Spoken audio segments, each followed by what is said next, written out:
おはようございます。おはようございます。 제가 일본에 오기 전에 여기 오키나와가 장마 계절이라고 들었습니다. 今回ですね、沖縄に来る前にちょうど沖縄が梅雨入りをしたということを聞きました。 그래서 한 주일 내내 비 맞을 각오를 하고 왔는데 하나님께서 좋은 날씨를 주셔서 감사합니다. それで1週間ですね、割と雨に濡れる覚悟をしてまいりましたけれども、天候が守られました。 지난 한 주간 동안 하나님께서 저희 말씀을 전하는 또 듣는 일에 성령께서 함께해 주셔서 감사합니다. この1週間ですね、語る者もまた聞く皆様の上にもですね、聖なる神様が共にいてくださいましたことを心から感謝しております。 이 자리에 현장에 참석한 분들은 많지 않았지만 많은 분들이 온라인으로 방송을 들은 것 같습니다. 毎日ですね、このセミナーに出席された方々は決して多くはなかったですけれども、しかしインターネットを通してですね、たくさんの方々が聞いてくださいました。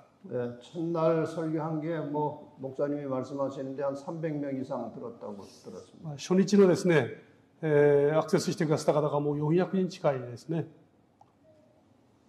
계속해서 많은 분들이 이 말씀을 방송으로 듣고 진리를 깨닫고 올바른 신앙을 하고 하늘나라에까지 잘 들어가게 되기를 바랍니다. 今回のですね、このセミナー、短いものではありますけれども、多くの方々がお聞きになって、そして聖書の真理を正しく理解してですね、そして永遠のこの天国への命をですね、手に入れていただきたいと心からそう願っております。 하나님께서 우리 지난 한 주간 동안 여러분들께서 잘 재워주시고 잘 먹여주셔서 감사합니다. この1週間ですね、こちらの方で、皆様のおいしい食事、そしてとても素晴らしい寝床もですね、提供してくださいましたこと、本当に感謝いたしております。 특별히 우리 이 목사님께서 김치를 담으셨는데 그 김치를 제가 한 주일 내내 잘 먹었습니다. 先生のために私がキムチを作ったんですね。先生キムチが大好きで、とても美味しく食べたって今おっしゃってます。 제가 아침에 얼굴을 이렇게 만져보니까 얼굴이 조금 두꺼워진 것 같아요. 顔色も少し良くなった艶が出たようなそんな感じがします。 아리가데 고자이마스. 감사합니다.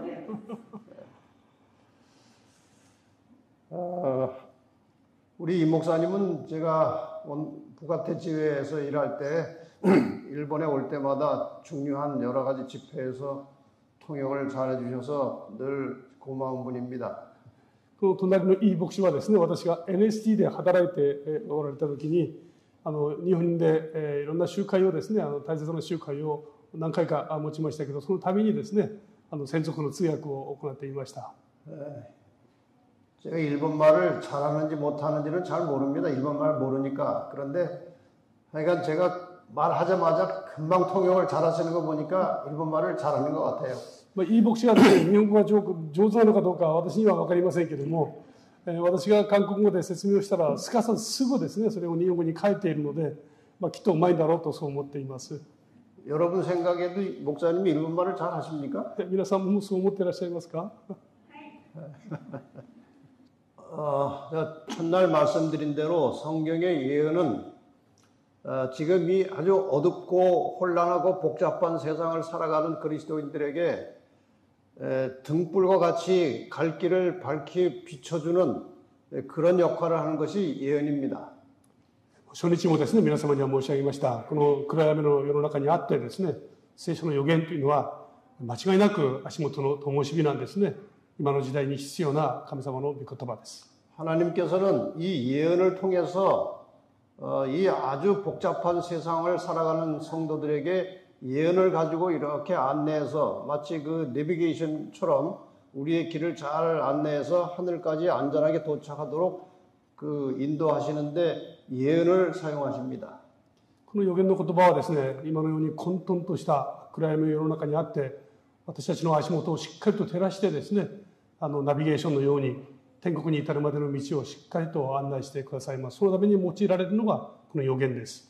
그래서 우리 그리스도인들이 예언을 잘 모르면 하나님을 믿다가 다른 엉뚱한 길로 빠져나갈 가능성이 많아요.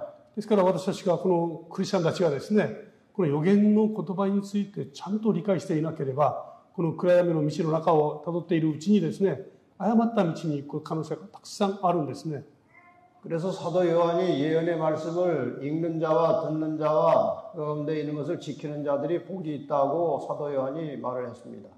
それによってヨハネはこの終わりの時代の黙示録の言葉で予言の言葉を読む者、そして聞く者、そしてそれを実行する者は幸いだとこういうふうに記録してくれていますね。 오늘 안식일에는 이 지구 역사의 마지막 부분과 예수님의 재림 그리고 그 이후에 어떤 세상이 올 것인지에 대해서 말씀을 드리겠습니다. 今日最後の日となりますけれども、今日はですね、イエス様の再臨、そしてその前後のですね、出来事をしっかりと確認をしたいと思います。 그래서 지구의 대격변과 새로운 세계라는 제목으로 말씀을 드리겠습니다. そして今日はですね、大いなる始まりというテーマで皆様と共に分かち合います。 신약 성경에만 예수님께서 재림하신다는 말씀이 직접적으로 간접적으로 300번 이상 나옵니다. 新約聖書だけを見たときですね、イエス様が再臨されるという言葉が直接的に、間接的にですね、300回ほど記録されています。 예수님의 재림은 성경에 굉장히 중요한 주제고, 그리고 반드시 예수님은 인간 역사의 마지막에 우리를 구원하러, 우리를 데리러 다시 오십니다. ですから聖書全体を通してですね、イエス様の再臨というのは最も大切なことであって、そしてその約束通りにイエス様は必ず書いてこられますね。 그 예수님께서 재림하실 때 세상에 어떤 일이 벌어질 것인가에 대해서 베드로 후서 3장에 이렇게 기록하고 있습니다. イエス様が再臨して帰ってこられる時にですね、この書でどのようなことが起こるのかを記録しています。 주의 날이 이제 도적같이 올 것인데 主の日が盗人のように来る。 그때 하늘이 큰 소리로 다 떠나가 버린다고 그랬어요. その時天は大音響を立てて消え去るとあります。 그다음에 모든 물질이 뜨거운 불에 다 녹아져 버린다고 そ 그랬어요. して天体はですね、全部焼けて崩れるとありますね。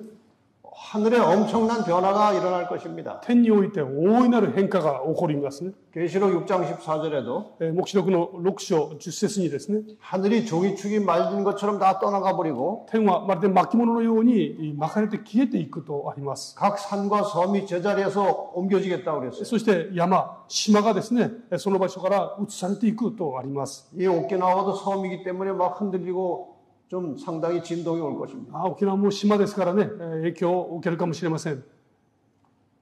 그런데 이렇게 예수님께서 오시기 전에 일어날 매우 중요한 일이 하나 있습니다. で、イエス様がこの地上に来られる前にですね、起こるべき大切な出来事があります。 성경 예언에 의하면은 예수님께서 오시기 전에 이 세상에 교황이 온 세상을 지배하면서 자기가 마치 하나님인 것처럼 그렇게 활동을 할 것이라고 예언이 되어 있어요. 聖書の予見を見ますとですね、イエス様が再臨される前に、教皇権ですね、自らが神であると歌いながら全世界を支配する時代が来るとあります。 그래서 데살로니가후서 2장 4절에 보면은 이렇게 기록되어 있습니다. テサロニケ第2の2章4節を見ますと、彼はすべて神と呼ばれたり、拝まれたりする者に反抗して立ち上がり、自ら神の宮に座して、自分は神だと宣言する。 교황이 이제 마지막 시대에 스스로 높아지고 또 많은 사람들이 추앙하면서 자기가 마치 하나님인 것처럼 그렇게 사람들을 지배하고 사람들이 자기를 경배하도록 그렇게 할 것이라고 성경에 예언이 되어 있어요. この教皇はですね、終わりの時代に自分が神だと宣言しつつですね、多くの人々に拝ませる、すべての人々を支配するということが聖書に予言されているんですね。 다른 사람을 안 좋게 얘기하는 것은 그렇게 좋은 일이 아니죠. 人のですね、悪口を言うのはあまりいいことではありません。 그러나 제가 교황을 이렇게 말하는 것은 성경에 예언이 되어 있기 때문에 제가 말하지 않을 수 없어요. 私がこれをですね、今皆様の前で申し上げている理由は、明確に聖書に記されているからなんですね。 지금 그림에 보시는 대로 교황은 정치적으로, 종교적으로 많은 사람들을 다 이렇게 끌어모아서 자기 편을 만들고 있어요. この教皇はですね、絵で見るように、多くの勢力、人々をですね、この一致して、一つにしようと働いているわけです。 그래서 마지막에 세상 사람들이 다 이제 교황에게 굴복하고 경배할 시대가 곧 오는데 で、終わりの時代にですね、この獣と象徴されている、この教皇を拝んだりですね、崇拝する時代が来ますけれども、 하나님이 예배와 경배를 받으신 것처럼 이 사탄도 경배를 받고 싶은데 그 대리자로 내세우는 것이 이제 교황입니다. 私たちの礼拝の対象は神様です。それと同じようにサタンもですね、自らその崇拝を受けたいと思うんですけども、その自分の代理者として、この教皇を先頭に立たせるわけですね。 하나님을 섬기는 사람들이 지키는 계명이 있습니다. 십계명이 있습니다. 神様を礼拝する人々が守る戒めがあります。 그런데 이 마지막 때에 교황도 자기 십계명을 만들었어요. で、終わりの時代ですね、このカトリック教会もですね、自分たちのこの戒めを作っています。 여러분이 가톨릭에서 나오는 책을 보면은 그 서적 속에 천주교 십계명이 따로 있어요. 皆様がですね、カトリックの信仰に触れる機会がありますとですね、それを信じる人々のその10回を記録した別の本があります。 근데 그것이 하나님의 십계명과 좀 다릅니다. それは神様の10回とですね、いくつか違うところがありますね。 하나님의 십계명에는 안식일을 지키라고 되어 있어요. 神様の戒めには安息日を覚えて守りなさいとあります。 그런데 천주교 십계명에는 주일을 지키라고 말합니다. ところがカトリックの10回にはですね、主の日を守りなさいとあります。 그러니까 이 요한계시록에 보면은 이 종말의 마지막 때에 어린 양의 생명책에 이름이 기록되지 않은 이 세상의 모든 사람들은 다 짐승에게 경배하겠다고 되어 있어요. その黙示録の言葉を見ますとですね、神子羊の命の書にその名が記されている日以外はですね、皆この獣を拝むとあります。 이 십계명은 생명책에 이름이 기록된 자들이 지키는 법이에요. この10回はですね、その命の書にその名が記された人々が守る戒めなんですね。 그런데 이 천주교 십계명은 교황을 숭배하는 자들이 지키는 법이에요. ところがこのカトリックの10回はですね、教皇を崇拝する人々が守る10回なんですね。 그러므로 이 종말의 시대에 이 안식일과 일요일은 하나님의 참 백성을 분별하는 굉장히 중요한 표시예요. ですからこの終わりの時代にですね、この10回というのは、真の民を見分けるためにはとっても重要な戒めとなります。 그래서 이 종말의 시대에는 거대한 두 가지 운동이 벌어지고 있습니다. ですからこの終わりの時代にはですね、大いなる2つの運動が起きますね。 하나는 이 교파를 초월해서 진리를 중심으로 한 무리가 모일 것입니다. 一つは教派を超えた一つの真理に集まるという運動が起きます。 또 한 움직임에는 진리는 상관없이 거대한 교회를 중심으로 하나가 모여질 것입니다. でもう一つはですね、真理とは関わり、真理を超えた、真理と無関係に一つの大きな教会を中心に集まる運動です。 이 진리와 상관없이 하나의 교회를 중심으로 모이는 사람들의 예배일은 일요일이 될 것이고 この真理と関係なくですね、真理と関係なく、教会に集まる人々の重んじる日が日曜日ですね。 교파를 초월해서 진리를 중심으로 하나님을 예배하는 자들은 안식일에 예배할 것입니다. しかし、教派を超えて一つの真理に集まる人々が礼拝する日が安息日です。 자, 그래서 이 결국 이 역사의 마지막에는 이 세상에 두 무리가 있을 것인데 ですから歴史の終わりにはですね、大きく2つの群れが現れますけれども、 남은 자손이 있고 그 다음에 영적 바벨론이 있어요. 계시록에 의하면 黙示録によりますと、残りの民と、そして霊的バビロンと分けることができます。 이 남은 자손은 하나님의 계명에 충실한 사람들이라고 기록되어 있어요. この残りの民の特徴はですね、神様の戒めに忠実な人であるとあります。 영적 바벨론 사람들은 하나님의 계명을 무시하고 인간적인 방법으로 예배하는 사람들이에요. この霊的バビロンに属する人々はですね、神様の戒めを無視し、人々の伝統を重んじる人々ですね。 그런데 이 남은 자손 안에도 이 쭉정이가 있어요. ところがですね、この残りの民の中にも毒麦がいます。 진리는 알고 있지만 진리대로 순종하지 않습니다. 真理は知っていますけども、その通りに従って生きようとしません。 안식일은 알고 있지만 안식일을 제대로 지키지 않아요. 安息日を知っていますけども、それを正しく守りきれないんですね。 진리는 다 알고 있는데 순종하지 않는 사람들. 真理をみんな知ってますけども、それ従いません。 그래서 그리스도인으로서 참된 열매가 생활에 없는 사람들이에요. ですからクリスチャンとして真のその実がですね、生活の中で実らない人たちです。 이런 사람들을 쭉정이라고 합니다. このような人々を毒麦と言います。 혹은 가라지라고도 합니다. あるいは毒麦ですね。はい。이 나학교회는 쭉정이가 없게 되기를 바랍니다. 那覇教会の皆様はですね、そのような方が一人もいらっしゃらないことを信じます。 여러분이 다 알곡처럼 든든한 성도들이 되시기를 바랍니다. 皆様が皆ですね、いわば聖書に言う麦、ちゃんと実りのようなですね、信仰を歩んでいただきたいと思います。 그러나 영적 바벨론 안에도 또 알곡들이 있어요. しかし、この霊的バビロンの中にもですね、ちゃんとした麦の人々がいます。 하나님의 진리를 잘 몰라서 그렇지 진리를 깨닫기만 하면은 아주 충실하게 순종할 수 있는 그런 아주 좋은 교인들이 바벨론 안에도 있어요. 神様の真理を今知らないので、その従えないだけで、それを知りさえすればですね、神様の御言葉に忠実に生きるはずのたくさんの本物の信者たちがたくさんいます。 이것이 이제 나누어져야 됩니다. これがちゃんとですね、分けられる必要があります、正式に。 그래서 계시록 공부 중에 여러분이 일요일 법령이라고 배우셨는데 この黙示録の中にあります日曜休業令というのがありますね。 이 일요일 법령이 떨어지면은 이제 하나님의 계명대로 안식일을 지키는 자들은 핍박이 시작됩니다. この日曜休業令がこの発令されますと、聖書の通りにこの安息日を守る人々に迫害が加えられます。 이 안식일을 지키고 참 하나님을 경배하는 사람들이 이제 이 일요일 법령 때문에 핍박이 몰아닥치면은 많은 사람들이 신앙을 포기하고 먹고 살려고 떨어져 나갈 것입니다. この安息日を守っている人々がですね、日曜休業令が発令されることによって迫害が始まり、生活のですね、この家庭を失ったり、生活に窮屈な思いをされる人が生まれるはずです。その時に多くの人々は信仰から離れていくはずなんですね。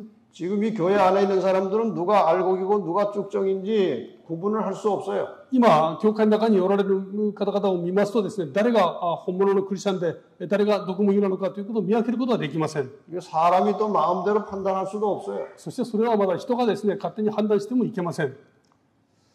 만약에 우리 이 목사님이 다음 안식일 주보에다가 알곡, 아무개, 쭉정이 아무개 이렇게 이름 써서 발표하면은 목사님은 금방 쫓겨날 겁니다. もしですね、このいい牧師がですね、来週の教会の週報にですね、信徒の中に麦に属する皆様って名前を記録して、毒麦に記録される属する皆様って名前を記録して、発表などなんかするようなことがあったら、いい牧師はすぐ追い出されるはずです。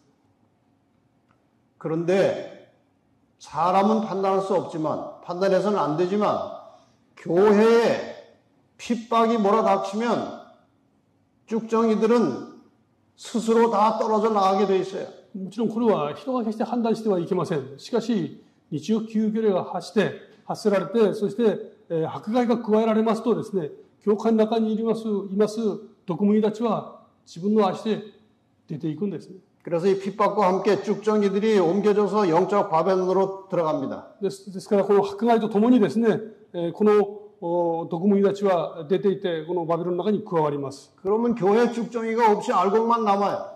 そうなりますと、教会の中にはですね、麦だけが残りますね。 교회가 깨끗해진 것입니다. 教会は清くなります。 이 깨끗해진 교회에 늦은 비 성령이 임하시겠다고 그랬어요. このきれいな教会のですね、清められた教会の中に後の雨が望むとあります。 이 늦은 비 성령이 임하시면 교회가 큰 능력을 받아요. この後の雨がですね、望みますと教会は大きな力を得ますね。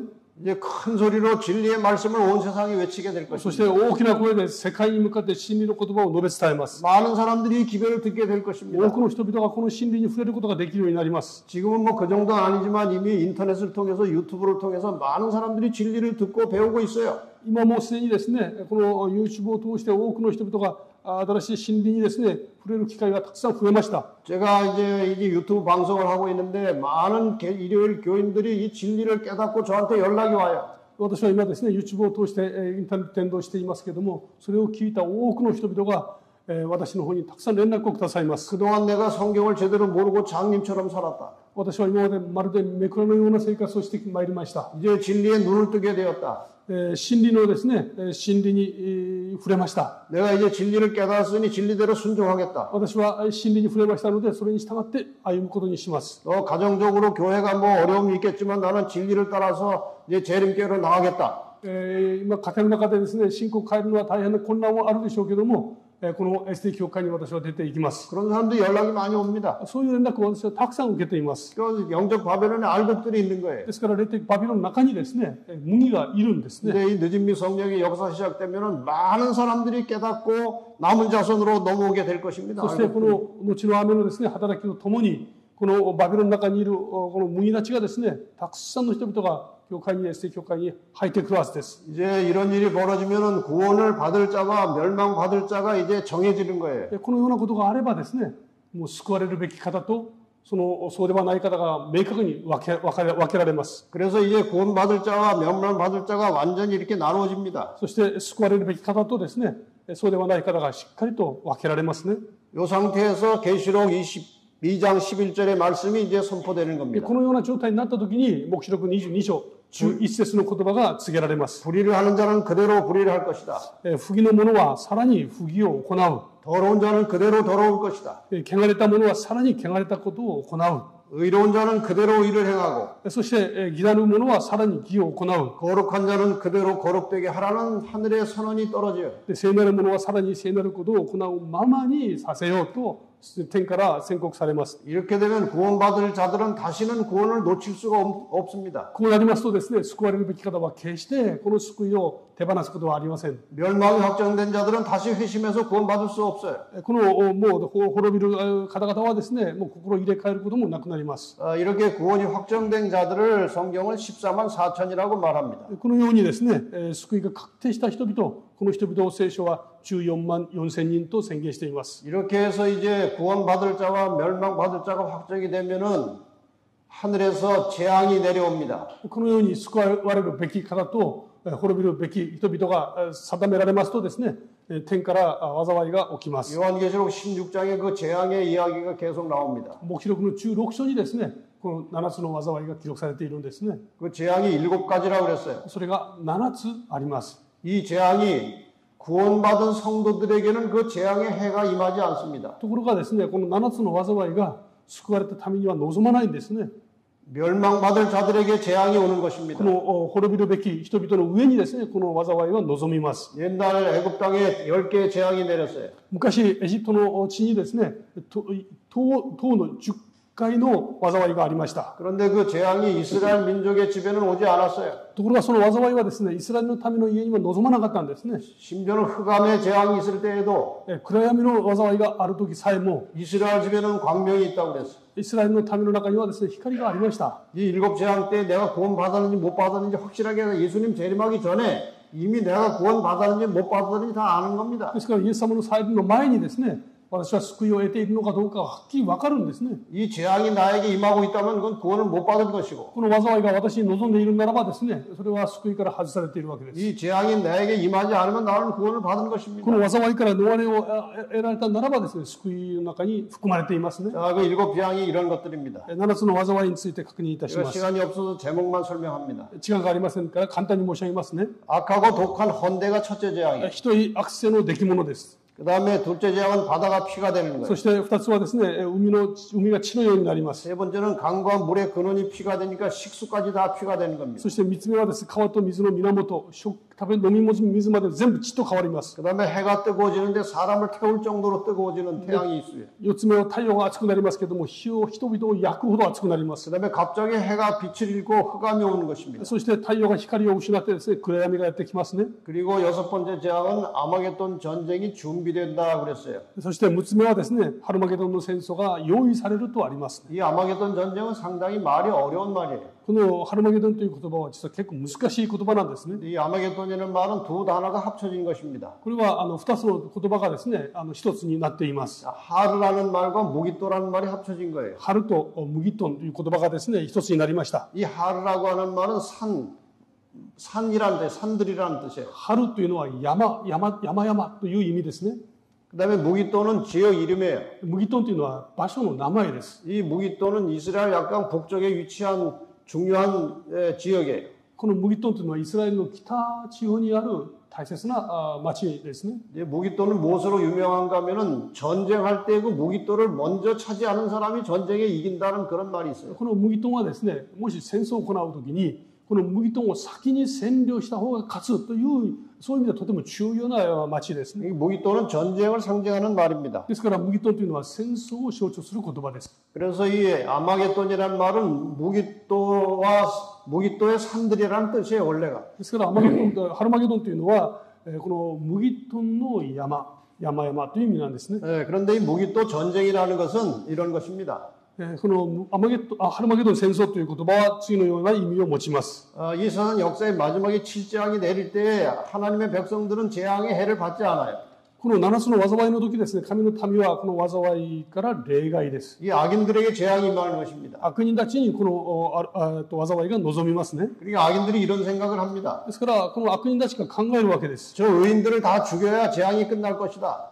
義人たちを全部殺せないとこの災いは終わらないだろう。 그래서 온 세상의 악의 세력이 하나님의 백성들, 구원받은 백성들을 다 죽이려고 덤벼들어요. ですからこの世の中のすべての力がですね、この救われた神の民を全滅させようと戦いを挑むわけです。 그런데 하나님께서 이제 가만두지 않습니다. しかし神様はそれをですね、放っておかれません。 하나님께서 이제 나타나셔서 그 악의 세력들과 싸우시는 거예요. 神様が現れてこの悪の勢力と戦ってくださるんですね。 그 선악 간의 실제적이면서도 영적인 전쟁입니다. でこれは善と悪の実際的な戦いでありながらまだ霊的な戦争でもあります。 그 여섯 번째는 재앙 이름이 나오지 않고 이 아마겟돈 전쟁이 준비되는 모양이 나와요. ですからこの6番目の災いはですね、ハルマゲドンの戦争の準備と記録されています。 그 다음에 일곱 재앙이 떨어집니다. でそして7回目ですね。 하늘에서 되었다는 말과 함께 큰 지진이 나고 아주 무거운 우박이 떨어지면서 이 선악의 마지막 전쟁이 혼란스럽게 벌어집니다.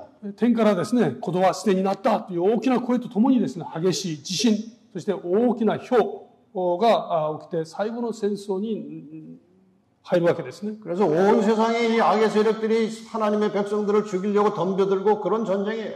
つまり全世界の悪の勢力がですね、神の民を殺そうとその戦いに臨むんですね。 바로 이러한 일곱째 재앙의 마지막 순간에 하나님이 나타나시는 거예요. この7つ目のですね、最後の瞬間に神様がこの地上に現れてくださいます。 이 죽음의 위험에 처한 하나님의 백성들을 데리러 이제 하늘에서 하나님이 나타나시는 겁니다. この死の窮地に追い込まれた神の民をですね、神様が救うために神様がやって来られるんですね。 하늘에서 구름이 나타납니다. 天から雲が現れます。 점점 가까이 내려옵니다. 雲がどんどん大きくなってきますね。 예수님께서 드디어 오시는 거예요. イエス様が再臨されるわけです。 각시대 대쟁투의 그 장면을 이렇게 기록하고 있습니다. 各時代の大総統にですね、その光景を記録しています。天から神の御声が聞こえ、イエス様のご再臨の日時が告げられ、神の民に永遠の約束が与えられる。最も大きな雷鳴のように、神の御声は全地に響く。 이 위험한 순간에 하늘에서 하나님의 소리가 들리는 거예요. この危険な時にですね、天から神の声が聞こえてきますね。 예수님의 제일 많은 날짜가 시간이 선포되는 거예요. イエス様のいよいよ再臨のですね、時が告げられます。 온 세상에 막 우레처럼 하나님의 음성이 퍼집니다. そして全世界にですね、大きなその雷鳴のように神様の声が鳴り響きます。 그 다음에 이런 기록이 있습니다. そして次のような記録があります。神の民は立って上を仰ぎ見、耳を傾ける。彼らの顔は神の栄光によって明るくなり、まるでモーセがシナイ山から降りてきた時のように輝くであろう。悪人たちは彼らを見つめることができない。安息日を性別し、神を崇めてきた人々に祝福が告げられる時、大きな勝利の叫びが起こる。 이제 하늘에서 소리가 날 때 하나님의 백성들은 이제 하늘을 쳐다봅니다. この大きなですね、雷鳴のような声が響くとき、神の民は天を仰ぎ見ますね。 그 순간에 그 사람들의 얼굴이 모세의 얼굴처럼 광채가 나고 빛난다고 그랬어요. その時、神の民の顔がですね、まるでモーセのように光り輝くとあります。 악인들이 의인을 죽이려고 덤벼드는데 그 광채 때문에 가까이 갈 수가 없어요. 볼 수가 없어요. 悪人たちがですね、この義人たちをやっつけるために近づきますけれども、この顔が輝く姿を見ることもできません。近づくことすらできません。 안식일을 지키고 충성된 그 백성들에게 이제 하늘의 축복이 선언이 됩니다. この安息日を性別した神のためにですね、祝福の声が宣言されます。 여기까지는 소리만 나는 거예요. ここまではですね、音が響くわけですね。 그 다음에 이제 하늘에서 드디어 구름이 나타나기 시작합니다. そしていよいよですね、天から雲が現れてきます。人の手のひら半分ほどの小さな黒い雲が東の方から現れる。それがキリストを覆っている雲であるが、遠くからは、暗闇に覆われているように見える。神のためはそれが人の子の印であることに気づくのである。 드디어 예수님께서 하늘에 나타나시는 거예요. いよいよイエス様がですね、再臨される光景ですね。 재림을 믿고 알고 있던 사람들은 그것이 예수님께서 오신다는 사실을 다 알아요. イエス様のこの再臨を信じていた人々はですね、いよいよイエス様が来られるということを気づくわけです。 그런데 악인들은 저게 뭔지 잘 모릅니다. しかし悪人たちはそれが何なのか知らないんですね。 자, 한 번 더 보십시다. もう少し続きを見てみたいと思います。彼らは厳粛な沈黙の中で、その雲が地上の上にだんだん近づいてくるのを見る。その雲はますます明るくなり、このうちにやがて大きな白い雲となる。その下には燃え上がる炎のように輝く光があって、その上には約束の虹がある。イエス様は力ある征服者のように雲に乗って来られる。 예, 드디어 이제 예수님께서 선명하게 하늘에 나타납니다. いよいよですね、イエス様が天に現れてくださいますね。 천만 천사들과 함께 예수님께서 오시는 거예요. 千々万々の天使たちを率いてですね、イエス様が帰って来られます。 예수님께서 2000년 전에 오실 때는 아주 초라한 마국간에 아주 가난하게 오셨어요. イエス様が2000年前に来られる時はですね、ベツレヘムの馬小屋で本当に低く来られました。 그러나 재림하실 때는 영광스러운 왕의 모습으로 이 땅에 し 나타나십니다. かし再臨の時はですね、栄光の中に満ちた王の姿で帰って来られます。 예수님께서 재림하시는 장면이 뭐 똑같지는 않겠지만 이제 영상으로 잠깐 또 보겠습니다. イエス様のこの再臨の光景をですね、このようにあるかどうかわかりませんけども、映像を通してですね、ちょっと皆様に見ていただきたいと思います。このような光景ですね、持ってイエス様が帰って来られる光景をですね、動画として編集してくださいましたけども、動きません。ごめんなさい。 이게 아주 소리가 안 나가지고 지금 이렇게 되는데 하여간 예수님께서 이렇게 오십니다. とても迫力な音楽とともにですね、イエス様が帰って来られる光景を編集して 자, くだ 그럼 さいました。 예수님께서 이렇게 오실 때 이 땅에서 어떤 일이 벌어지는지 한번 성경을 イエ 찾아보겠습니다. ス様が再び帰って来られる時ですね、この地上でどういうことが起こるのか確認いたします。 자, 예수님께서 오실 때 가장 먼저 일어나는 사건은 데살로니가 4장 16절에 기록되어 있어요. イエス様がですね、再び帰って来られる時の最初の出来事はですね、第一テサロニケ4の16に書いてあります。 야, 예수님께서 재림하실 때 죽었던 의인들이 먼저 부활해서 일어난다고 그랬어요. イエス様が再臨される時ですね、主の中で死なれた方々が先に復活するとあります。 이것을 첫째 부활이라고 こ 그럽니다. れを第一の復活と言います。 그 다음에 살아있던 의인들이 그 부활한 성도들과 함께 이제 구름 속으로 끌어올려갑니다. そして、このイエス様が来られた時ですね、生きていた人々はですね、この復活された人たちと一緒に引き上げられてイエス様を迎えることになります。 재림하실 때 예수님은 땅까지 내려오지 않고 공중에 계셔요. イエス様は再臨される時ですね、空中で私たちはその空中でイエス様を迎えるんですね。 그 다음에 이제 죽었던 의인들이 부활하고 死んだ義人たちが復活して、 이제 부활한 성도들과 함께 살았던 의인들이 함께 공중으로 올라가서 주님을 만난다고 그랬어요. そしてこの生きてた人々がですね、復活した義人たちと一緒にこの引き上げられて空中でイエス様を迎えますね。 이때 완전히 호련히 사람들이 다 구원받은 사람들이 변화돼 가지고 영광스러운 몸으로 변화되고 죽지 않을 것으로 바뀌고 하나님과 함께 살 수 있는 그런 모습으로 완전히 바뀝니다. この時にですね、イエス様を迎える人々は全てこの体は永遠に生きる体に瞬間的に変えられるんですね。そしてその体を持って主と共に永遠に生きることになります。 그래서 의인들은 다 이제 하늘로 올라갔어요. そしてこの義人たちはですね、全員天国に行きます。 이 땅에 악인들이 살아남아 있어요. この市場にはですね、悪人たちが残っていますね。 이 악인들에 대해서 데살로니가후서 4장에 데살로니가후서 1장에 이렇게 기록되어 있습니다. この悪人たちについてもですね、テサロニケに記録があります。 자, 악인들이 멸망하는 장면 한번 봅시다. この悪人たちがですね、滅ぼされる記録がありますけども、主イエスがこの中で力ある天使たちを率いて天から現れる時に実現する。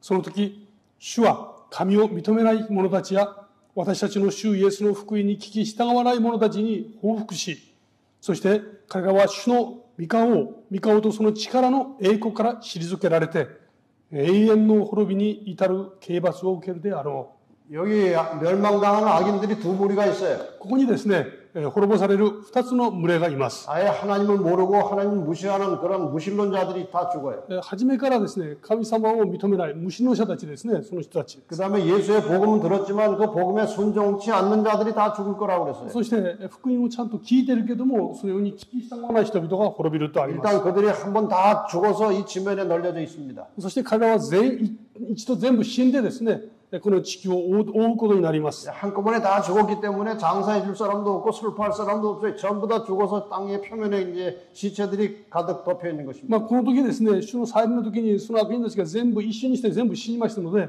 葬式をしてくれる人や悲しむ人はもちろん一人もいません。 그럼 사탄은 어떻게 될까요? じゃあ悪魔はどうなるでしょうか。 계시록 20장에 보면은 사탄이 이렇게 될 것이라고 예언되어 있어요. 黙示録のですね、20章を見ますと、この悪魔のことについても記録されています。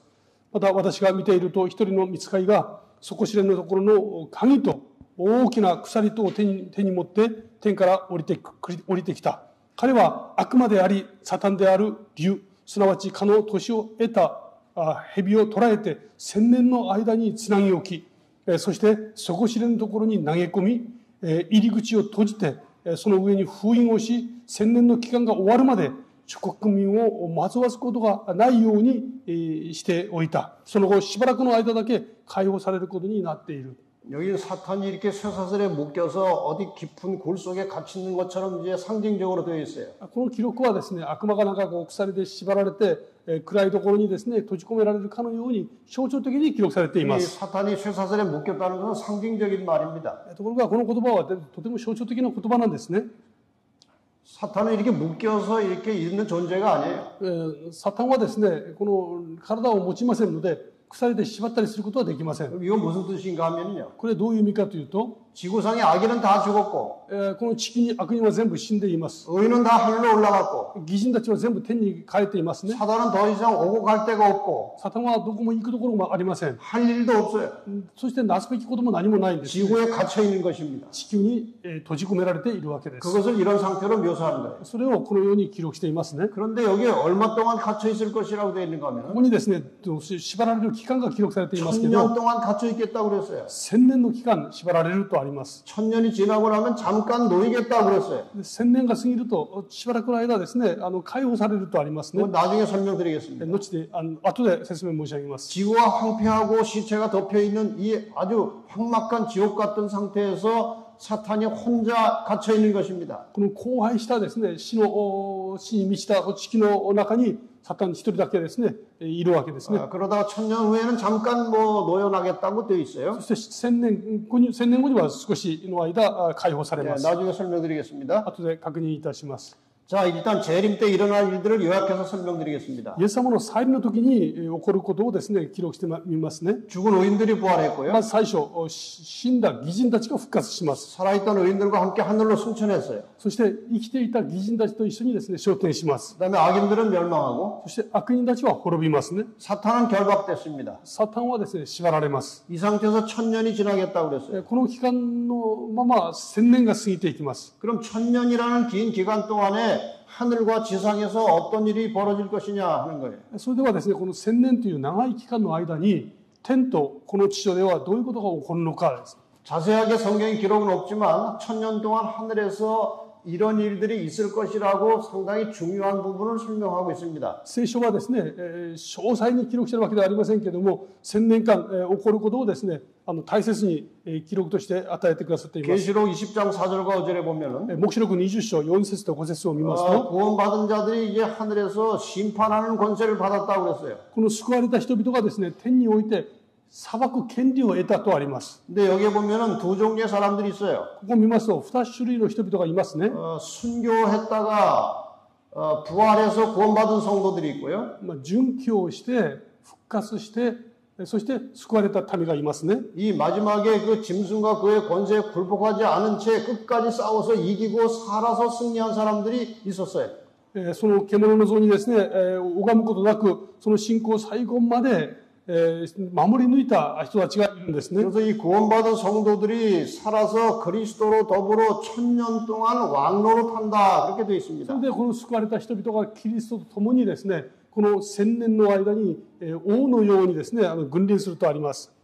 그런데 이때 부활해서 올라간 성도들의 부활을 첫째 부활이라고 그랬어요. でこの時のこの信徒たちのですね、復活して天にいた時のこの復活を第一の復活と言います。 여기 왕노릇 한다는 말을 좀 설명드리려고 こ 합니다. こにですね、王として過ごすという言葉がですね、ありますね。キリスト 여기 と共に。 초기에 보면 구원받은 성도들이 심판하는 권세를 받았다고 되어 있고 ここ見ますとですね、裁く権利が与えられたとありましたね。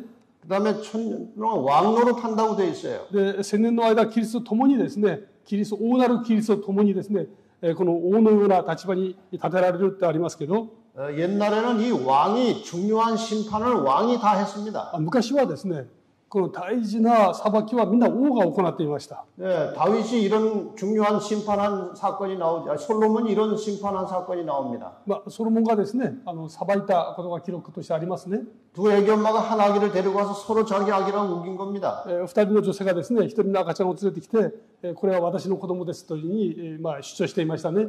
이때 솔로몬이 지혜롭게 판단해서 진짜 애기 엄마를 찾아준 이야기가 있어요. で、ソロモンが知恵を持ってですね、正しいお母さんを見つけてあげるというようなものが聖書に記録されています。 이 외에도 이제 왕들이 심판하는 중요한 재판하는 기록이 성경에 많이 나옵니다. その他にもですね、聖書には王たちがこの裁く光景がですね、記録されています。 그래서 이 왕노릇 한다고 하는 것은 심판하는 권세를 말하는 것입니다. つまりこの王となるということは、つまり裁く権利が与えられることを意味しますね。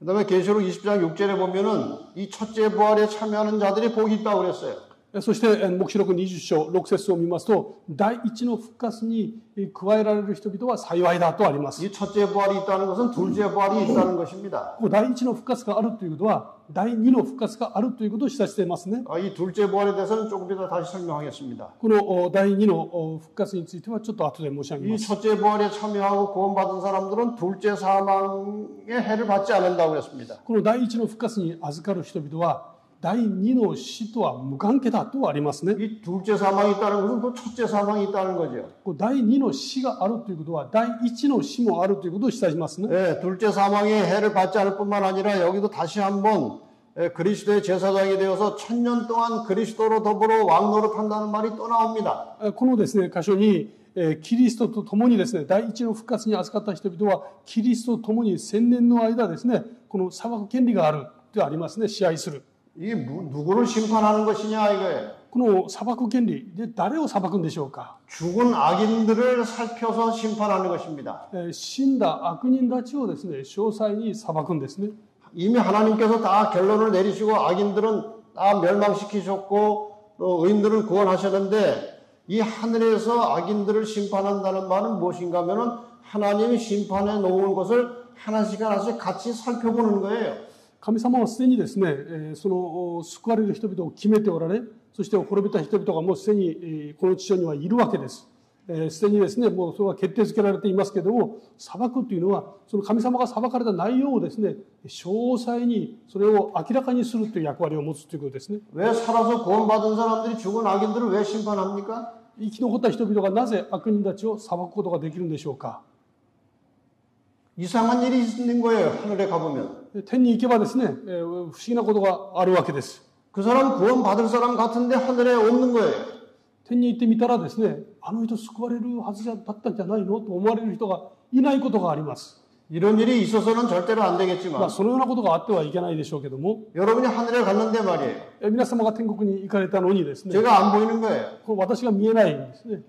그 사람 설교도 하고 뭐 하늘나라 올 것 같더니 왜 못 왔나? この人毎日安息日講談で説教もしてたのになんで天国にいないんだろ 그 숨어서 무슨 죄를 그렇게 많이 지었나? う。隠れて一体何をしてたんだろうですね。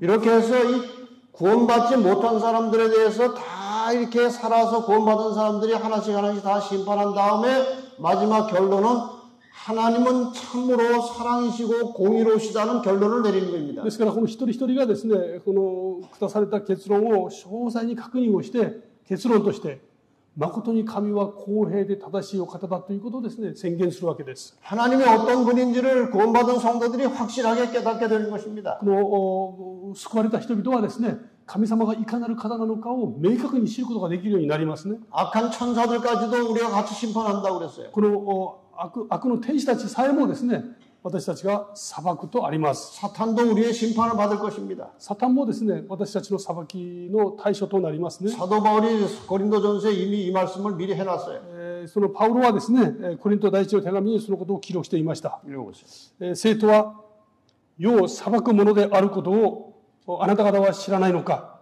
私たちは御使いをさえ裁くものであるとありますね。 성도가 세상을 심판하겠다고 되어 있어요. この生徒たちがですね、世を裁きます。 천사까지도 심판하겠다고 그랬어요. 天使も裁きますね。 이 일이 천년기 동안에 있는 겁니다. これが千年の間に行われます。 자, 물론 천년기 동안에 우리가 다른 별 세계도 여행하고 좋은 대단히 흥미로운 일들이 재미있는 일들이 하늘에서 많이 있을 것입니다. おそらくですね、千年の間私たちは神様が作られた世界をたくさん楽しむことができるですね、そういう楽しいこともいっぱいあると思います。 그런데 여기서는 지금 이 심판에 대해서 강조하고 있는 겁니다. この場所はですね、私たちの働き、裁きについて強調しています 자, ね。 이제 천년기 동안 있을 일들을 한번 또 정리해 봅시다. 千年間起こるあるべきことをですね、ちょっと整理をしてみま 이 す。 지구는 황폐한 상태로 있을 것입니다. 地球は荒廃の状態にとどまります。 사탄이 갇혀 있을 것이고 サタンが縛られますね。 악인들은 죽은 상태로 있고 そして悪人たちは死んだままです。 그 다음에 성도들이 세상을 심판하는 기간이에요. そして生徒たちはですね、世を裁きますね。 이래서 천년이 다 찼어요. このようにして千年が過ぎます。 천년은 우리 인간적인 생각으로는 굉장히 긴 기간이에요. 千年と言いますとですね、本当に長い期間ですよね。 그런데 하늘에서 천년은 얼마나 즐겁고 얼마나 흥미롭고 얼마나 기쁘고 즐거운지 천년이 하루 같다고 그랬어요. ところが天においてはですね、この千年という期間、なんとも楽しく素晴らしくですね、本当に嬉しいので千年を一日のように過ごすとありますね。 근데 우리가 천년이 지나도 안 죽는 거예요. 千年経っても我々は死ぬことはありません。 영원히 사는 것입니다. 永遠に生きるんですね。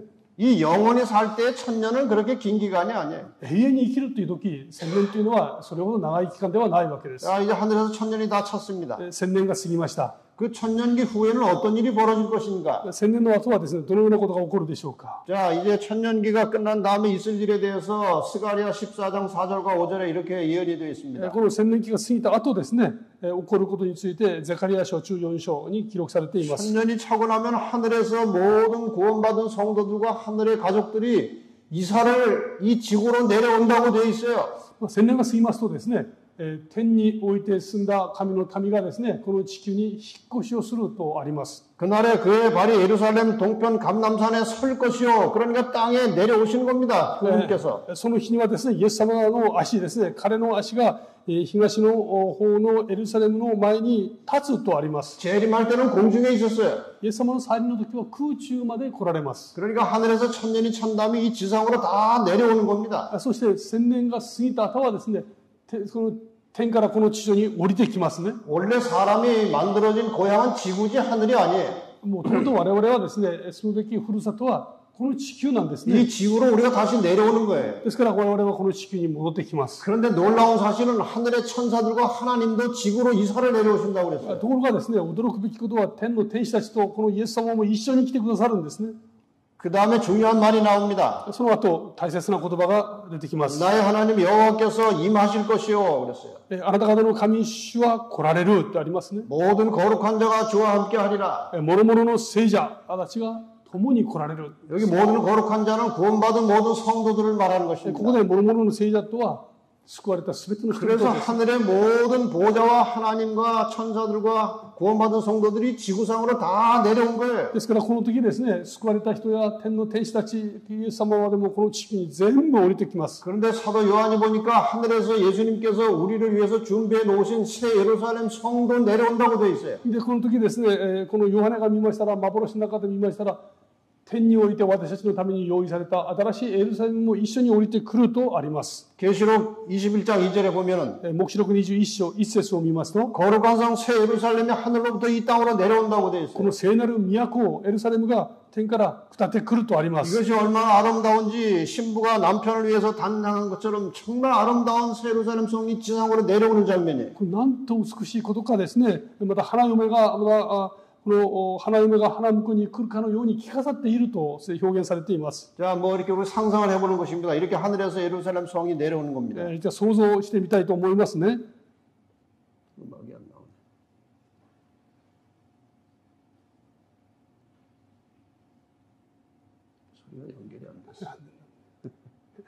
音が消えてます。 자, 이렇게 하늘에서 예루살렘 성이 이 땅으로 내려오는 것입니다. このようにですね、天からエルサレムがですね、降りてくるような光景がですね、ちょっと表現してみました。 하늘 성도들이 다 이 땅에 내려왔어요. 天のですね、生徒たちもみんな降りてきます。 하나님과 천사들도 다 내려왔어요. 神様もですね、天使も降りてきますね。 예루살렘 성도 다 내려왔어요. そしてエルサレムのこの城も降りてきます。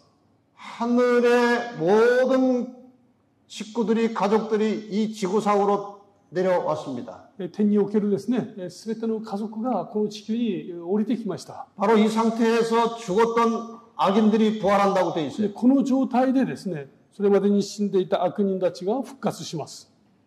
요한복음 5장 28절 29절에 보면은 29절에 악한 일을 행한 자는 심판의 부활로 나오겠다고 그랬어요. ヨハネの福音書はですね、5章28、29を見ますと、悪を行った者は裁きを受けるために復活するとあります。 모든 죽은 자들은 다 한 번 다시 살아납니다. ですから死んだすべての悪人たちはですね、一度は必ず復活するわけです。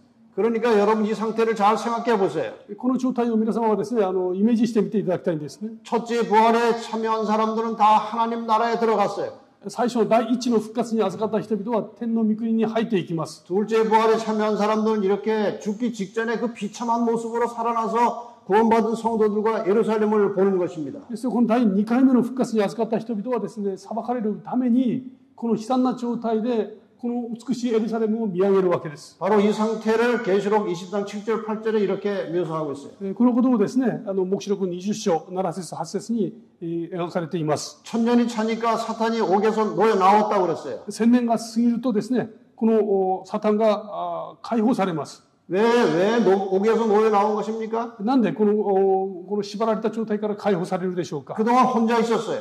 今までは一人だったんですね。 근데 하늘에서 하늘의 가족들이 다 내려왔어요. 今天からですね、天の家族がみんな降りてきました。 예루살렘 성도 내려왔어요. エルサレム新しい城も降りてきました。 그런데 악인들이 다 살아난 겁니다. でそこでですね、悪人たちが全員復活しますよね。 자기가 그전에 이용하던 그 악인들이 다 こ 살아났어요. の悪人たちっていうのは昔から地上でですね、この悪魔の手下となった人々たちなんですね。 그래서 그 옥에서 놓여 나와서 땅의 사방 백성 곧 곡과 마곡을 미혹하겠다 그랬어요. で、そして出てきて、地の四方にある諸国民、すなわち極とマゴグを惑わすとありますね。 이 곡과 마곡이라는 말은 좀 어려운 말인데 ゴグとマゴグってちょっと難しい言葉ですよね。 이 마곡이라는 말은 땅의 어떤 지역을 말하는 거예요. マゴグというのはある地域を表します。 이 마곡이라는 지역은 이스라엘 약간 북쪽에 있는 지역인데 그 지역에 있는 사람들이 항상 이스라엘 백성들을 쳐내려와서 이스라엘 백성들을 괴롭혔어요. このマゴグというのはですね、イスラエルの北の地方にありますけれども、この人々はしきりに降りて下ってきてですね、イスラエルの民をいじめて攻撃して苦しめたんですね。 그 다음에 이 곡이라고 하는 것은 마곡 땅에 일어난 왕들을 이제 곡이라고 불렀어요. このゴグはですね、このマゴグの地域にいる王たちのことをゴグと言ってました。 그래서 곡과 마옥이라고 하는 말은 하나님을 대적하고 그 백성들을 공격하는 모든 세력들을 곡과 마옥이라고 하는 거예요. ですからこのゴグとマゴグというのはですね、神様に敵対して神様の民をいつも攻撃して苦しめる勢力を言います。 그러니까 부활한 모든 악인들을 가리켜서 곡과 마곡이라고 그런 거예요. ですからこの第2の復活を成したすべての人々を通してですね、これをマゴグとゴグと言います。 사단이 이제 그들을 결집해서 이제 힘을 모아가지고 하나님의 백성들을 또 공격하려고 준비하는 거예요. この悪魔がですね、その人たちを全部また一つにまとめて、降りてきた神様と神様の民を攻撃しようと仕掛けます。 이제 여러분은 두 부활과 두 사망에 대해서 이해할 수 있게 된 겁니다. 2つのですね、死と2つの復活について今お聞きになりました。 설명을 잘 들어보세요. よくお聞きになってみてください。 예수님께서 재림하실 때의 부활을 의인의 부활입니다. イエス様が再臨されるときに復活する人々は義人の復活です。 천년이 지난 다음에 부활은 악인의 부활이에요. 1000年が過ぎた後復活は悪人の復活ですね。 이 악인의 부활을, 이 의인의 부활을 첫째 부활이라고 하고, この義人の復活を第一の復活と言います。 이 악인의 부활을 둘째 부활이라고 합니다. そして悪人たちの復活は第二の復活と言います。 우리는 혹시 재림 전에 죽으면 다 첫째 부활에 들어가야 됩니다. ですからもし私たちはですね、イエス様の再臨の前に死ぬならば第一の復活に預かる必要がありますね。 근데 예수님 재림 전에 내가 이제 죽었는데 イエス様の再臨する前に私が死んだのに、 부활해서 보니까 예루살렘 성이 보인다. 이게 で復活してみたら目の前にエルサレムの新しい新エルサレムが見える。 몇째 부활이에요? これは何回目の復活でしょうか。그 둘째 부활이에요. それは第二の復活です。 거기에 들어가면 안 돼요. そこに含まれてはいけません。 예수님 오시기 전에 이제 내가 죽었는데 イエス様が来られる前にもし死んだならばですね、 부활해서 보니까 하늘에서 예수님이 계신 거예요. この復活してみたらですね、イエス様が降りて来られる。 그러면 첫째 부활이에요. これは第一の復活ですね。 여러분 모두 다 첫째 부활에만 들어가시기 바랍니다. 皆さん全員ですね、この第一の復活に預かっていただきたいと思います。 그렇게 하시겠습니까? それを希望されますか？ 네. 자, 여기에 이 두 부활에 대해서 한번 제대로 읽어봅시다. ヨハネの福音書ですね、5章28、29読んでみたいと思います。このことを驚くには及ばない。墓の中にいる者たちが皆神の子の声を聞き、善を行った人々は生命を受けるためによみがえり、悪を行った人々は裁きを受けるためによみがえって、それぞれ出てくる時が来るであろう。이 첫째 부활을 생명의 부활이라고 합니다. この第一の復活をですね、命の復活と言います。 둘째 부활을 심판의 부활이라고 합니다. そして第二の復活は裁きの復活です。 자, 이제 첫째 부활, 둘째 부활은 여러분 이해하셨죠? 第一復活、第二の復活はもうこれ理解いただけたと思いま 첫째 す。 사망은 뭘까요? 第一の死とは何でしょうか？ 예수님 재림 이전에 죽은 모든 의인과 악인의 죽음을 첫째 사망이라고 합니다. このですね、第一の死というのはイエス様の再臨前に死んだすべての人々の死、それを第一の死と言います。 이 첫째 사망에는 악인도 들어있고 의인도 들어있어요. この第一の死にはですね、義人も入ってますし、悪人も含まれています。 그 다음에 둘째 사망은 무엇인가 하면 천년 이후에 부활한 악인들이 두 번째 죽는 것을 둘째 사망이라고 그래요. そしてですね、この第二の復活死というのがありますけども、これは千年期の後に復活した人々が死ぬ。それを第二の死と言います。 자, 이 둘째 사망이 어떻게 되는지 한번 봅시다. この第二の死についてちょっと確認をいたします。 일단 이 사단이 이제 부활한 악인들을 다 이제 모아가지고 충동을 시켜서 예루살렘을 공격하려고 합니다. この悪魔がですね、この第二の復活を成した人々をそのかして、そして新しいエルサレムをですね、攻撃しようとします。 계시록 20장 9절에 그 말씀이 나오죠. 黙示録20章9節にそのことが書いてありますね。 저희가 지면에 널리 퍼져서 성도들의 진과 예루살렘 성을 포위합니다. 彼らは地上の広いところに登ってきて、生徒たちの陣営と愛されている都と包囲したとあります。 그런데 이 순간에 대단히 중요한 사건이 하나 벌어집니다. ところがこの瞬間ですね、とても重要な出来事が起きます。 바로 이 순간에 어떤 일이 있는가 하면은 この時の出来事とは、 예수 그리스도의 대관식 행사가 있어요. イエス様のですね、戴冠式の行事が行われます。 이 상태에서 이 대관식이 있는 것입니다. この状態でキリストの戴冠式が行われますね。 각 시대 대쟁 때 그 대관식을 이렇게 기록하고 있어요. 各地の大総統にですね、次のように記録しています。キリストが敵を前に再び現れる。その城よりはるかに高いところ、輝く黄金の礎の上に御座がある。その御座に神の子が座し、その方の国の民が、その方の国の民がその周りを覆う。キリストの権威と威厳は私たちの言葉で表現できず、筆で表せない。永遠なる父の栄光がその方の御子を覆う。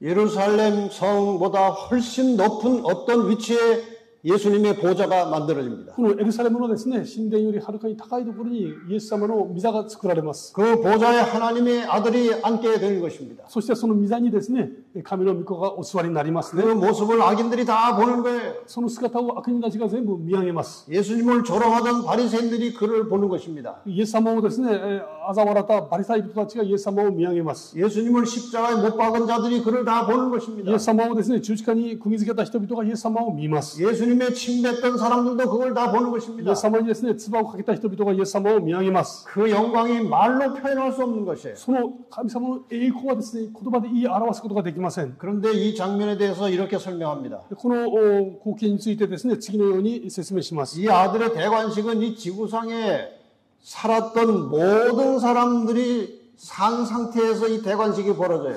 この戴冠式はですね、この地上で命が与えられたすべての人々が見る前で行われます。 여러분 상상해 보세요.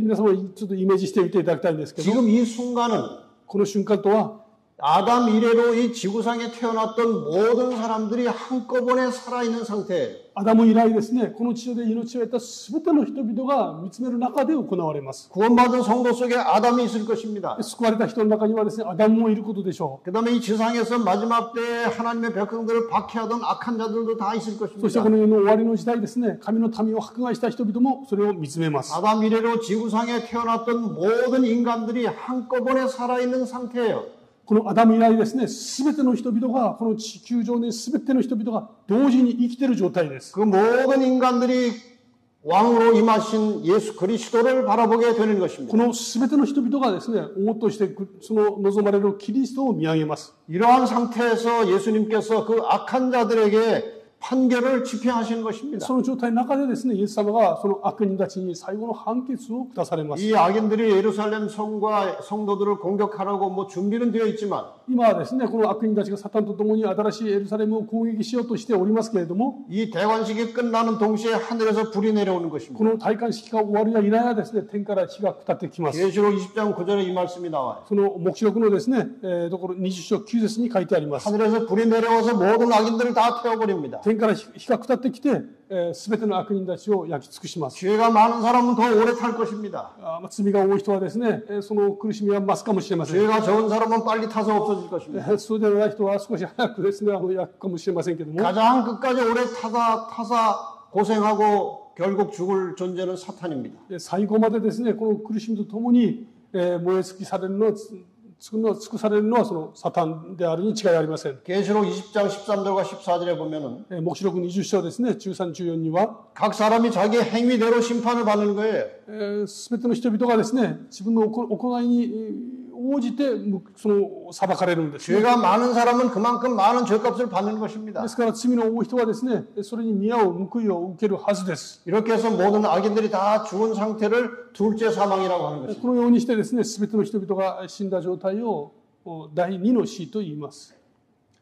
이렇게 해서 죄가 완전히 사라지고 끝난 이런 상태에서 하나님께서 지구를 재창조하십니다. このようにですね、この地上で罪が完全に消滅した状態で神様は新しい天と新しい地を 새 하늘과 새 땅이 만들어지는 거예요. 新しい天と新しい地を作られます。 처음 하늘과 처음 땅은 다 없어졌다고 그랬어요. 最初のですね、最初の天と地はすべて消え去ります 이 ね。 처음 하늘과 처음 땅은 창조 때 만들어지고 지금까지 우리가 누리고 있는 이 세상이 처음 하늘과 처음 땅이에요. 先の天と地とはですね、アダムが罪を犯した以来ですね、この我々が生きているこの天と地がすべてなくなるわけです。 이 처음 하늘과 처음 땅은 너무나 더러워졌어요. 最初の天と地はですね、あまりにも汚れてしまいまし 죄 た。 때문에 더러워졌습니다. 罪によってですね、汚れています。 그래서 죄인들이 다 멸망당하고 깨끗해진 세상에 하나님께서 이 지구를 재창조하실 때 그것을 새 하늘과 새 땅이라고 하는 것입니다. ですから、この罪人と悪魔たちが全部消滅して、そしてこの地もですね、全部消え去った後、主は新しい天 그다음에 と地を 계시록 作ります。 21장 5절에 하나님께서 선언하십니다.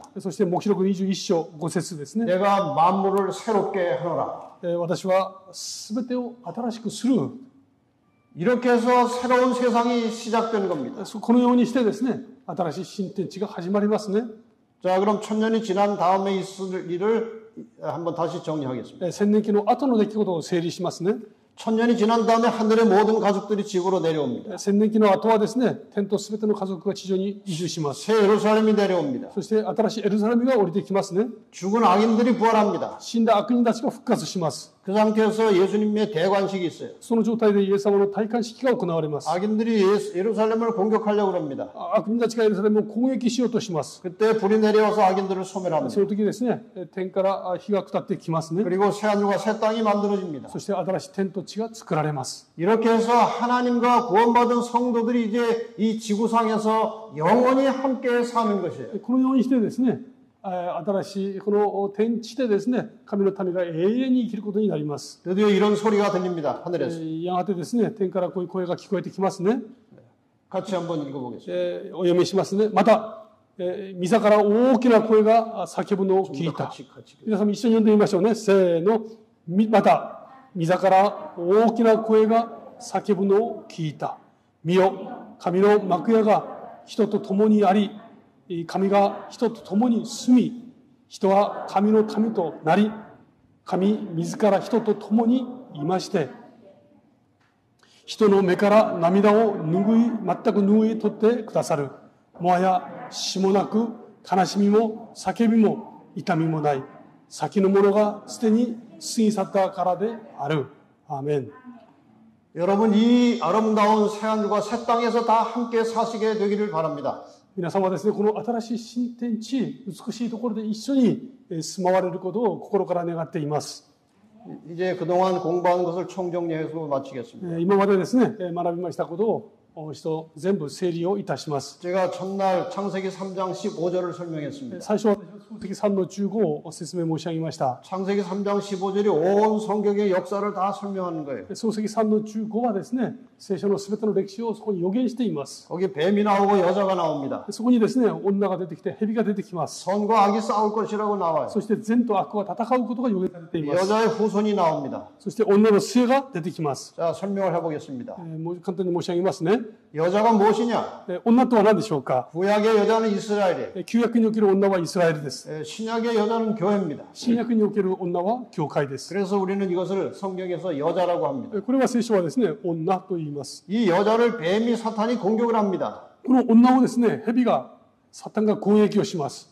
이 구약의 여자를 공격한 이 뱀의 첫 번째 뱀의 역할을 한 이 악의 세력은 애굽이에요. この旧約におけるですね、この蛇の役割を担った勢力はエジプトです。 애굽 다음에 아수르가 올라와서 이스라엘을 멸망시켰어요. そしてエジプトの後ですね、アッシリアが出てきてイスラエルを滅ぼしました。 아수르가 북방 이스라엘 10지파를 다 멸망시켰어요. アッシリアがですね、北イスラエルを全部10部族をですね、全部滅ぼしたんですね。 그다음에 바벨론이 유다를 포로로 잡아갔어요. 次ですね、バビロンがですね、ユダを攻撃して捕囚として連れて行きました。 그다음에 페르시아가 유다를 또 공격합니다. で、ペルシャはまだユダを攻撃します。 또 헬라로부터 또 괴롭힘을 당합니다. そして苦しみ、ギリシャによって苦しめられますね。 그다음에 로마 제국이 올라왔어요. そしてローマ帝国が上がってきます。 이 로마 제국은 이스라엘도 공격했고 このローマ帝国はイスラエルも攻撃し、 여자의 후손 예수님을 십자가에 못 박았고 そして女の末イエス・キリストを十字架に釘付けました。 신약의 여자 교회도 피박했어요. そして新約における女、教会も迫害しています。 그러다 결국 이제 로마는 열국으로 분열됐습니다. そしてこのローマは後にですね、その10の国に分裂していきますね。 이것이 네 번째 짐승, 다니엘 7장 네 번째 짐승에게 나온 열불 때문에 이렇게 된 거예요. これはですね、ダニエル書に出てきます、7章に出てきますですね、この獣から出てきたこの10の角をですね、を象徴するものなんですね。 이 열불 사이에서 작은 뿔이 하나 올라왔어요. この小さな角から、この分裂した10の国から小さな角が出てきま 이 す。 작은 뿔이 올라와서 하나님의 백성들을 괴롭히고 하나님을 대적하고 뭐 나쁜 일을 많이 하는 것입니다. で、この小さな角が出てきて、神様に敵対したり、神の民を苦しめたりですね、悪いこといっぱいしてるわけですね。 이것을 해석해 보니까 로마 교회였어요. これを解釈してみますと、これがローマ教会なんですね。 로마 교회가 이 중세 시대에 암흑 시대를 지배하면서 수많은 하나님의 백성들을 죽였어요. ローマ教会がですね、中世時代をこの暗黒の時代にして、神の民を大勢殺しました。 1798년에 상처를 입고 교황이 죽고 사라졌어요. で、ところが1798年にですね、このローマは捕らえられて死んで、で消えてしまいます。 이제 상처를 입었다고 돼 있어요. それを聖書はですね、傷がつけられたと説明していま 그런데 す。 성경에 이 상처가 낫겠다고 돼 있어요. ところが聖書の予言はですね、この傷が癒されるとあります。 이 교황의 권세가 다시 살아났습니다. 역사의 마지막에. で、その歴史の終わりにですね、この教皇のこの勢力が復活していきます。 1929년 라테란 조약을 통해서 잃어버린 바티칸을 다시 찾고 나라로 독립하게 됐어요. 1929년. 1929年ですね、ラテラン条約によって再復活していきます。 그리고 다시 이제 교황이 세상에 힘을 쓰기 시작한 ですか 겁니다. らこの教皇はですね、世の中でもう一回その権力を取り戻しました。 역사의 마지막에 교황이 다시 살아난 거예요. で歴史の終わりにですね、このローマ教会が復活していき 왜 ます。 살아났을까요? なぜ生き返ってきたでしょうか。 하나님의 계명을 지키는 남은 자손들을 공격하려고 살아난 것입니다. それはこの世に残っています神様の残りの民を攻撃するためにやってきますね。 이제 이 마지막 선악의 싸움이 곧 벌어질 겁니다. ここでですね、終わりの善と悪の戦いが起こります。 그다음에 여자의 후손이 이제 어떻게 됐습니까? 残りのこの女の残りの民ですね。 2000년 전에 여자의 후손이 나왔어요. この2000年前に女の末がやってきました。 이제 선악의 싸움이 곧 맞춰지면 주님이 다시 오십니다. で、この善と悪の戦いが終わりますと、イエス様が再び帰って来られます。 재림하고 나면 1000년의 기간이 있어요. イエス様が再臨されますと、1000年の期間が起こりますね。 지구는 아주 황폐한 가운데 있게 될 것입니다. この間に地球は荒廃した状態になります。 그다음에 1000년이 차면 예수님이 하늘의 모든 가족들이 다시 이 땅에 오십니다. そしてこの1000年が過ぎますと、天のすべての家族がですね、この地上に移住してきます。 예수님은 그러니까 이 지구상에 3번 오시는 거예요. ですから、イエス様はこの地上に3回来られますね。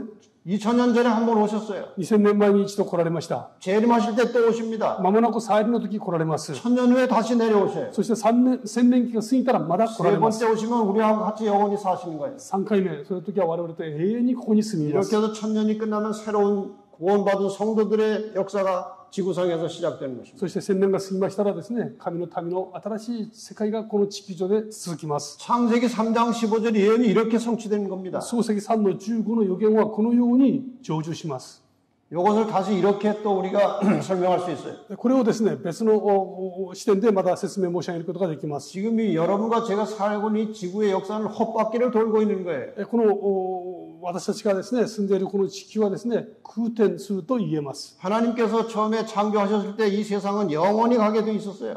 神様が最初ですね、この地球を作られた時、この地球はですね、永遠に続くはずでした。 그런데 인간이 범죄했어요. ところが人間がですね、堕落をしてしまいます。 범죄하는 순간에 이 타락하는 순간에 이 영원이라는 시간에서 이제 벗어난 겁니다. で、この堕落をした瞬間ですね、この永遠の時間というからはかけ離れてしまいます。 이 영원이라는 시간에서 벗어난 인간의 역사는 헛바퀴를 도는 거예요. ですから、この永遠の時間からかけ離れてしまった人間たちはですね、空回りをしなければなりません。 이것을 신학적인 용어로 이 역사를 비존재, 비생명 그렇게 표현합니다. これをですね、この状態を神学的な用語でですね、非存在、非生命と言います。 이 상태에서 사람은 사는 것 같지만 하나님께서 보실 땐 죽은 겁니다. この状態、人々は生きているつもりでいますけども、神様の目から見たときは人々は死んでいます。 예수님께서 오셔서 어떤 제자가 장례식하고 오겠습니다. 그랬더니 죽은 자들로 죽은 자를 장사하게 하라고 했어요. イエス様が来られたときですね、あの弟子が、お父さんの葬式に行かせてくださいと言ったら、死んだ者は死んだ者に任せなさいとイエス様がおっしゃいました。 생명의 근원이신 하나님과 분리된 이 상태 자체가 죽은 겁니다. この命の源なる神様と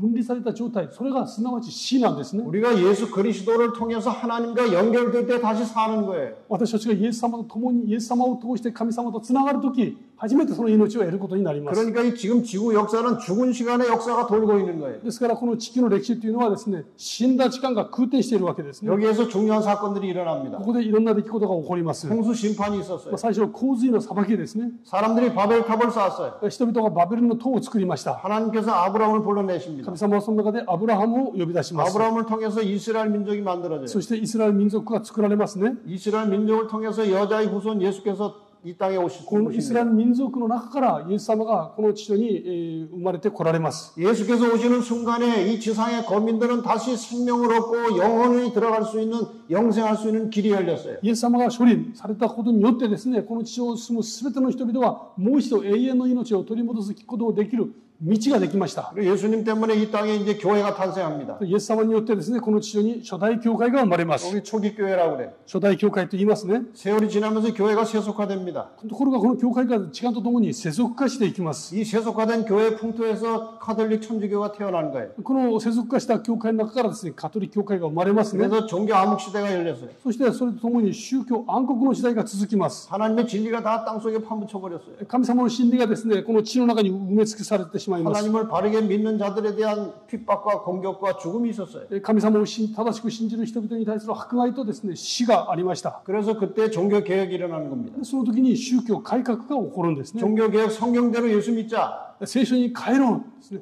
그래서 개신교회들이 많이 탄생합니다. そしてプロテスタント教会がたくさん生まれます。 근데 개신교회도 또 오래 지나면 타락하는 で、 것입니다. このプロテスタント教会も時間とともにですね、世の中にと妥協していきます。 하나님의 법대로 믿지 않은 거예요. 神様の御言葉から離れてしまいますね。 하나님의 계명을 지키지 않은 것입니다. 교회가. 神様の戒めを軽んじるわけです。 그래서 하나님의 계명을 지키며 예수의 증거를 가진 남은 교회가 탄생하는 것입니다. その中からですね、神様の戒めを守り、イエスの証を持つ残りの民が生まれます。 이 남은 교회를 없애기 위해서 교황이 다시 올라왔습니다. この残りの民を食い潰すためにですね、教国権が生まれてきます。 조만간 마지막 선악의 싸움이 있게 될 まも 것입니다. なく最後の戦いが起こるでしょ 그 う。 선악의 싸움이 끝나면서 예수님께서 재림하십니다. この戦いが終わるとともにです、イエス様が再臨されます。 천년의 기간이 하늘에서 있을 것이고 そして1000年の期間があって、 천년 기간 끝난 다음에 새 하늘과 새 땅이 만들어진 재창조입니다. そして1000年が過ぎた後ですね、新天地、つまり再創造ですね。